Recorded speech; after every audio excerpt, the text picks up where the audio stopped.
So my technique when installing any tongue and groove ceilings is I like to stagger all of my boards. This is an 18.5-foot wide span. I'm gonna be running these boards from the house in the direction going outward, mainly because that leads the eye. Like, you want to lead the eye to the most open view. So with this being an 18.5-foot span and we're utilizing 16-foot boards, I usually go up and I like to mark all of my either rafters or ceiling joists to get an idea of where these boards are going to break, and I can actually fasten them securely. For each batch, when I'm installing any type of vertical grain cedar, I like to spread out the boards to see what percentage of this batch I have dark boards versus clear boards versus a mix of the two.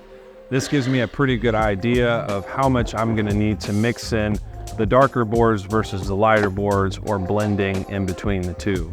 When I had all 100 spread out, when I was oiling all four sides, I noticed about 30% of the boards were really dark in the color variations. I want to mix these with the pure white boards or the pure boards that are mixed in with the darker hues. As I'm staggering these boards, I'm going to measure where I can get the most of my 16-foot length, and that measurement right there is going to be my long cut.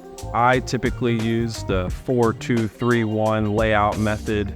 For me, what I'm getting the most out of my 16-foot board would be representing 4. I'd go right down to around the 7 or 8 foot area. Wherever that's breaking on a ceiling joist would represent 2, 75% of that length being 3, 25% of that length being 1. And again, for me, I like to start off that way so I don't have any butt joints that are a foot apart from one another. I want to make sure they're pretty separated, because I think the butt joints are important, but it's also now the varying pigments. I don't want like one pigment next to another just changing 1 foot off from itself.